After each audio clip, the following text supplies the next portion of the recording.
کہ جو لوگ واقعہ معراج کو تسلیم نہیں کرتے، اعتراض کرتے ہیں، منکر ہیں، ان کے اعتراضات کیا ہیں اور ان کے جوابات کیا ہیں، اور ان سب کا خلاصہ کیا ہے ان اعتراضات کا، ان کا مرکزی اعتراض ہے کیا اس واقعہ معراج پر۔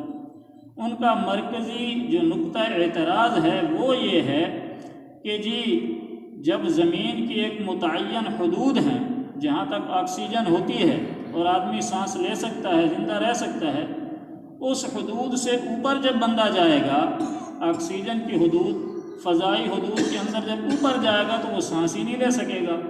جب سانس نہیں لے سکے گا تو اوپر جانے کا کوئی سوال ہی پیدا نہیں ہوتا۔ یعنی اپنی عقل سے اس بات کو سمجھتے ہیں، قرآن کیا کہتا ہے اس کو نہیں دیکھتے، حدیث کیا کہتی ہے اس کو بھی نہیں دیکھتے، محض اپنی عقل کے گھوڑے دوڑا کر اس بات کا انکار کرتے ہیں کہ جی ایسا نہیں ہوا۔ اور کچھ ایسے ہیں منکرین حدیث یا منکرین معجزات، وہ کہتے ہیں کہ واقعہ معراج ہوا تو ہے لیکن صرف خواب کے اندر ہوا ہے، یا روح کو معراج ہوئی ہے، جسم مبارک آسمانوں پر تشریف نہیں لے گیا۔ تو یہ مختلف قسم کے لوگ ہیں اور ان کے مختلف نظریات ہیں، صرف اس ایک واقعے کو نہیں اور معجزات کا بھی انکار کرتے ہیں۔ اب اس کا جواب کیا ہے؟ اس کا جواب اللہ تعالیٰ نے پہلے ہی لفظ میں دے دیا۔ جو آیت ہے سبحان الذی اسری بعبدہ لیلا من المسجد الحرام الی المسجد الاقصی الذی بارکنا حولہ لنریہ من آیاتنا انہ هو السمیع البصیر۔ پہلا لفظ ہے سبحان۔ سبحان کا مطلب ہوتا ہے پاک، ہر قسم کے عیب سے پاک، یعنی اللہ تعالیٰ فرماتے ہیں کہ پاک ہے وہ ذات، ہر قسم کے عیب سے پاک ہے، کجی سے پاک ہے، کمزوری سے پاک ہے، عجز سے پاک ہے۔ تو اللہ تعالیٰ فرما رہے ہیں کہ میں پاک ہوں ان کمیوں سے، کوتاہیوں سے، عجز سے۔ اگر میں اپنے محبوب کو اوپر نہ بلا سکوں، اس سے تو عجز لازم آتا ہے، اور اللہ تعالیٰ کہہ رہے ہیں میں عجز سے پاک ہوں، کمزوری سے پاک ہوں۔ تو اسی اعتراض کا جواب اس پہلے لفظ میں ہی دے دیا گیا، سبحان الذی، کہ اللہ ہر قسم کی کمی سے، کمزوری سے، عیب سے پاک ہے۔ دوسرا جواب وہ بھی اسی آیت کے اندر ہے، سبحان الذی اسری بعبدہ، جو لے گیا اپنے عبد کو، اپنے بندے کو۔ عبد کس کو کہتے ہیں؟ عبد کہتے ہیں روح اور جسم کے مجموعے کو، یعنی جسم بھی ہو روح بھی ہے اس کو عبد کہتے ہیں، خالی روح کو عبد نہیں کہتے۔ اگر خالی روح نے معراج کیا تھا تو پھر اللہ تعالیٰ یہاں عبد کا لفظ استعمال نہ فرماتے۔ اللہ تعالیٰ نے عبد کا لفظ استعمال کیا ہے کہ روح مع الجسد، یعنی آپ صلی اللہ تعالیٰ علیہ وآلہ وسلم اپنے مبارک جسم کے ساتھ اوپر تشریف لے گئے آسمانوں پر۔ تو یہ دوسرا جواب وہ بھی قرآن پاک کے اندر سے، سبحان پہلا جواب اور عبد یہ دوسرا جواب۔ تیسرا جواب یہ ہے کہ آقا کریم صلی اللہ تعالیٰ علیہ وآلہ وسلم جب معراج سے واپس تشریف لائے ہیں تو آپ نے سب سے پہلے اس واقعے کا تذکرہ ام ہانی سے کیا رضی اللہ تعالیٰ عنہ، جن کے ہاں آپ آرام فرما رہے تھے، آپ کی چچا زاد بہن تھی۔ تو حضرت ام ہانی سے سب سے پہلے آپ نے اس کا تذکرہ کیا، حالانکہ وہ اس وقت تک مسلمان نہیں ہوئی تھی، ایمان نہیں لائی تھی، فتح مکہ کے موقع پر وہ ایمان لائی، اس وقت وہ کافر تھیں۔ اس کے باوجود انہوں نے آپ سے عرض کیا کہ آپ اس بات کو کسی اور سے نہ کہیں، مشرکین پہلے ہی آپ کی تکذیب کرتے ہیں، آپ کو جھٹلاتے ہیں، اگر آپ یہ بات کہیں گے تو وہ مزید تکذیب کریں گے، اس لیے آپ اس بات کو کسی اور سے نہ فرمائیں۔ تو اگر یہ معاملہ خواب کا ہوتا تو ام ہانی کو اس طرح لمبی چوڑی تقریر کرنے کی، ترغیب دینے کی ضرورت ہی نہیں تھی، کہ خواب کے اندر تو ہر آدمی خواب دیکھ لیتا ہے اور بہت کچھ دیکھ لیتا ہے۔ تو گویا ام ہانی رضی اللہ تعالیٰ عنہ کے نزدیک بھی یہ واقعہ صرف روح یا خواب کا نہیں تھا، بلکہ حضرت صلی اللہ علیہ وسلم کے جسد مبارک کے ساتھ مع الروح اوپر تشریف لے جانے کا۔ چوتھا جواب یہ ہے کہ جب آپ صلی اللہ علیہ وسلم نے اس کا تذکرہ باہر کیا، مشرکین کے اندر اس بات کو یہ بات پہنچی، تو مشرکین مذاق کرنے لگے، تالیاں بجانے لگے، ٹھٹھا کرنے لگے اور تکذیب کرنے لگے، جیسا کہ ام ہانی نے کہا تھا۔ تو اگر یہ واقعہ صرف روح کا یا خواب کا ہوتا تو مشرکین کو بھی اس طرح شور شرابہ کرنے کی ضرورت نہیں تھی، کہہ دیتے بھائی خواب میں ہوا ہے، خواب میں تو ہر ایک کے ہو سکتا ہے۔ تو اس سے بھی پتہ چلا مشرکین کو بھی یہ یقین تھا کہ آپ صلی اللہ علیہ وسلم جو کچھ ارشاد فرما رہے ہیں وہ حق اور سچ ہے۔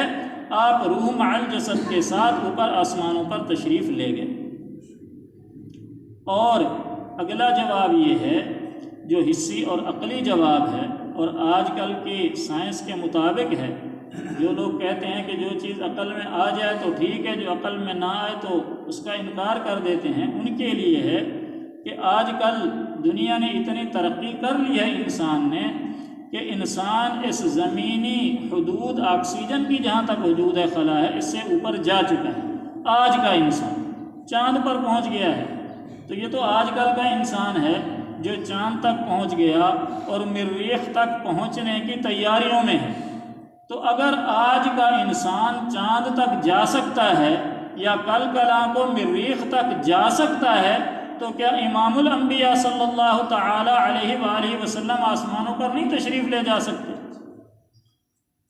اور جو لوگ کہتے ہیں کہ یہ قرآن میں اس کا تذکرہ نہیں، قرآن میں صرف اتنا ہے سبحان الذی اسری بعبدہ لیلا من المسجد الحرام الی المسجد الاقصی، کہ آپ صلی اللہ علیہ وسلم مسجد حرام سے تشریف لے گئے مسجد اقصی۔ اچھا، وہ لوگ مسجد اقصی سے بھی یہ بیت المقدس مراد نہیں لیتے، ان کے نزدیک مسجد اقصی بھی اور ہے، اس کو بعد میں بیان کرتا ہوں۔ وہ کہتے ہیں جی قرآن کے اندر صرف اتنا ہے کہ آپ صلی اللہ علیہ وسلم مسجد حرام سے مسجد اقصی تشریف لے گئے۔ قرآن میں تو اس بات کا ذکر نہیں ہے اس آیت کے اندر کہ آپ صلی اللہ علیہ وسلم آسمانوں پر تشریف لے گئے۔ قرآن سے اگر ثابت ہو جائے تو ٹھیک ہے، ہم مان لیں گے، یہ ان کا اعتراض ہے۔ تو اس اعتراض کا جواب سمجھیے کہ آقا کریم صلی اللہ تعالی علیہ وآلہ وسلم تمام مخلوقات سے افضل ترین ہیں، تمام انبیاء سے افضل ہیں، امام الانبیاء ہیں، اور حضرات انبیاء علیہ الصلاۃ والتسلیمات کے اندر جو جو فضائل تھے، جو جو کمالات تھے، دیگر انبیاء میں موجود فضائل اور کمالات حضرت صلی اللہ علیہ وسلم کے اندر موجود ہیں۔ حضرت عائشہ رضی اللہ تعالیٰ عنہ کا فرمان ہے، انہوں نے فرمایا کہ زلیخا اور اس کی سہیلیوں نے حضرت یوسف علیہ السلام کو دیکھا تو اپنی انگلیاں کاٹ دیں، اگر وہ میرے محبوب کو دیکھتیں تو اپنی گردنیں کٹوا دیتی، یا دوسری روایت کے الفاظ ہیں اپنے دل چیر دیتی۔ تو گویا حضرت صلی اللہ علیہ وسلم کے اندر جو حسن اور خوبصورتی اور جمال ہے وہ حضرت یوسف علیہ السلام سے زیادہ ہے۔ بلکہ ایک شاعر نے بڑا اچھا شعر کہا ہے، شاعر نے کہا حسن یوسف ید بیضا دم عیسیٰ داری، کہ یا رسول اللہ آپ کے اندر حسن یوسف بھی کمال کا ہے، یعنی آپ حسن یوسف بھی رکھتے ہیں۔ حسن یوسف ید بیضا دم عیسیٰ داری، عیسیٰ علیہ السلام کی روح والا معجزہ بھی آپ کے اندر موجود ہے، موسیٰ علیہ السلام والا معجزہ بھی آپ کے اندر موجود ہے، اور یوسف علیہ السلام والا معجزہ بھی آپ کے اندر موجود ہے۔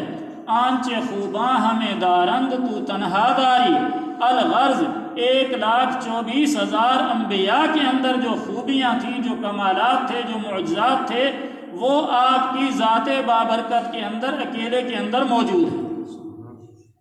تو جو کہتے ہیں کہ زمین سے لے کر آسمانوں تک تشریف لے جانا اور پھر وہاں سے نیچے آنا قرآن سے ثابت کریں، تو اس کے جواب کے لیے میں نے یہ تمہید باندھی۔ اب آئیے اس جواب کی طرف۔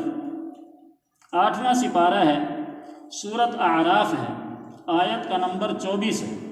اللہ تعالیٰ ارشاد فرماتے ہیں قَالَ اهْبِطُوا بَعْضُكُمْ لِبَعْضٍ عَدُوٌّ وَلَكُمْ فِي الْأَرْضِ مُسْتَقَرٌّ وَمَتَاعٌ إِلَىٰ حِينٍ۔ حضرت آدم علیہ السلام سے اللہ تعالیٰ نے فرمایا کہ آپ لوگ اتر جائیں۔ حضرت آدم علیہ السلام کہاں رہتے تھے؟ جنت میں رہتے تھے، سب جانتے ہیں حضرت آدم علیہ السلام جنت میں رہائش پذیر تھے، اور جنت کہاں ہے؟ عند سدرۃ المنتہی، عندہا جنت المأوا، کہ سدرہ منتہا کے پاس جنت ہے۔ تو جنت 7 آسمانوں سے اوپر ہے، وہاں حضرت آدم علیہ السلام حضرت حوا علیہ السلام رہتے تھے۔ تو اللہ تعالیٰ نے ارشاد فرمایا قال اہبطوا، کہ نیچے اتر جاؤ زمین پر۔ حضرت آدم علیہ السلام کو جنت سے زمین پر اترنے کا حکم ہوا، اور آدم علیہ السلام زمین پر آ گئے، اور آگے اللہ تعالیٰ نے فرمایا کہ اب زمین پر رہنا ہے، جتنی زندگی ہے وہ ادھر ہی رہنا ہے زمین پر۔ تو گویا آسمانوں سے زمین پر آنا قرآن سے ثابت ہو گیا نبی کا۔ اسی طرح اب زمین سے آسمانوں پر جانا سورۃ النساء ہے، 6واں سپارہ ہے۔ اللہ تعالیٰ ارشاد فرماتے ہیں، آیت کا نمبر 157 اور 58 ہے۔